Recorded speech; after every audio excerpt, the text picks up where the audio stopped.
Happy Saturday, everybody, and happy jersey retirement day for Zebo. We're going to get into that, I know, but right off the bat, it's going to be a good day. The Grizzlies will take on the Houston Rockets today at FedExForum. And Mike, this is the second time we're seeing this Houston Rockets team in Memphis at FedExForum. The last time they were here, the Grizzlies won 136-102. The two guys who scored the most points will not be playing today, and that's Jalen Green for them, Ja Morant for us. We got good news that Dillon Brooks is back in the lineup today, so it's a good thing for the Grizzlies, and then hopefully they celebrate the win with the jersey retirement of one of the kings of the grit and grind. What are you looking forward to today? Man, there's so many different storylines, Kelcey. You really don't know where to start because there's so many reasons to be excited about tonight's game against the Houston Rockets. It's a Saturday night, big time weekend, number one. The Grizzlies are playing well, coming off arguably their best win of the season against the Lakers the other night in front of a packed crowd. And then you have the fact that they're playing well at a time when Zach Randolph, is going to go up into the rafters as the first player in franchise history. So those storylines are endless.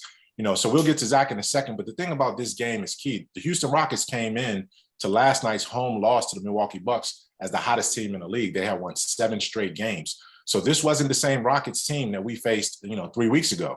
That got blown out at FedExForum. So these guys are playing well. They're without Jalen Green.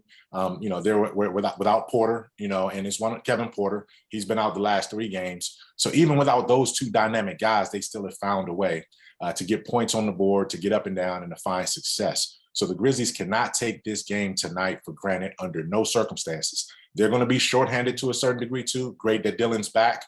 But obviously, they still have 4 other guys on the injury report there, too, starting with Ja Morant. So I just want the Grizzlies to bottle that energy that they played with. LeBron James isn't walking through that door. 4 Hall of Famers aren't walking through the Houston Rockets locker room. This is a team that they should beat at home. Not easily, but this is a team they should beat at home and take care of business. What do you see? Yeah, 4 guys are, 4 all-stars aren't coming in, but there are 4 guys that have been carrying this team. Like you said, this is not the 1-13 team that was here before. They went 1-16 to start the season. They've now won 7 of their last 8, including, you like to look at runs like that and be like, well, maybe they were playing teams that, they were supposed to beat. They beat the Nets right before they, kept it within 3/4 of the Bucks last night. So the 4 guys for them are Eric Gordon. Mm-hmm. He's shooting 43% from the 3-point line right now. Jae'Sean Tate, Christian Wood, who had 21 points last night, and Garrison Matthews, which I think is like the surprising X factor for this team. He's shooting 55% from the 3 right now in the last 7 games, like in their wins, 16 points averaging. He had 23 points last night. I think he's going to be the one person that you really got to step up and stop today. And this is a guy, Matthews, I think he hit a career high 6 threes last night. Somewhere, it was a big number. In terms of threes that he hit last night against the Bucks, and they weren't able to overcome a dynamic performance from Giannis Antetokounmpo, who ended up setting the Bucks franchise block shots record in that game last night in Houston. But in this game tonight, what you want to do to offset that 3-point shooting is limit them to 1 3-point attempt. They're going to get the shots up. Don't give them those tap outs, those long rebounds, reset threes that they can hit you with 2 bites at the apple. So what that means is that it always starts with us. We go with Steven Adams in the middle for the Grizzlies, and Jaren Jackson Jr. limiting the rebounding, dominating inside the paint so that they can control the defensive glass. And that's what the Grizzlies have to do. We know the offense is capable of getting going. It was remarkable. You talked about Matthews being the X factor, sort of unsung hero on that side.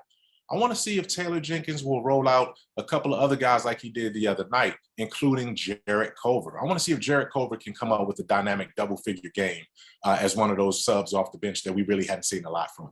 Yeah, or a Killian Tilly game. I could see that happening today with the Houston Rockets don't have, they have bigs, but they don't have bigs that have a ton of experience. They're a very young team. Their bigs are even younger. So I think a Killian Tilly off the bench, it could be a big night for him too. As for the starters, I'm going to go, how we always pick our key player. My key player today, although I want to say Desmond Bane, is going to be Jaren Jackson Jr. He had 18 points, 7 rebounds in just 24 minutes against this team just a few weeks ago. So he's going to be my guy to look out for tonight. What about you? I'm going to go Tyus Jones. Ooh, with like the kind of erratic pace that the Rockets like to play. They get up and down. They're kind of skittish. They're all over. number 1 in the league in pace, but number 22 in fast break points. So they're running around, but not accomplishing much, right? So in that kind of sense, Tyus Jones needs to keep the Grizzlies as sure-handed as possible. He's one of the assist to turnover kings. If he can keep us organized, run the offense, and try to at least initiate the initial transition defense by getting back and making sure that the backside is covered to eliminate some of those transition points, Tyus Jones is going to have a key role. He might not have to score a whole lot, but just in terms of controlling the game is going to be important. So I'll go with Tyus Jones there. Now, go ahead. I was just going to say, it's not necessarily his points, and that it was the exact same thing with against the Lakers 2 nights ago. He only had 12 points, but he had 6 assists and 4 rebounds. And even when you hear other people talk about what he brings to the team while John Morant is out, it is just his calmness. It's his ability to run the plays, his ability to find his teammates. And I think that's going to be key tonight against this team, especially without Jalen Green. Yeah, and especially without John Morant. I mean, this is still one of those situations where the Grizzlies don't have a pure backup point guard behind Tyus now. So the more minutes that he can play to steady this team, the better off they can be. And again, as Kyle Anderson gets back acclimated, he's a facilitator, obviously. DeAnthony Melton can do that to a certain extent. We've seen Desmond Bane and Dillon Brooks become better ball handlers. So it's going to be committee behind Tyus, but Tyus has to set the tone.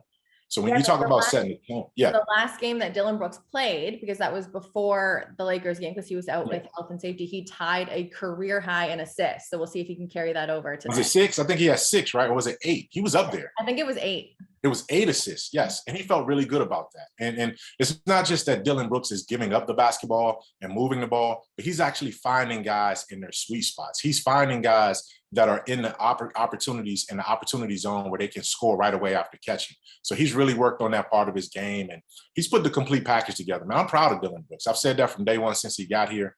I've seen how he's incrementally built his game.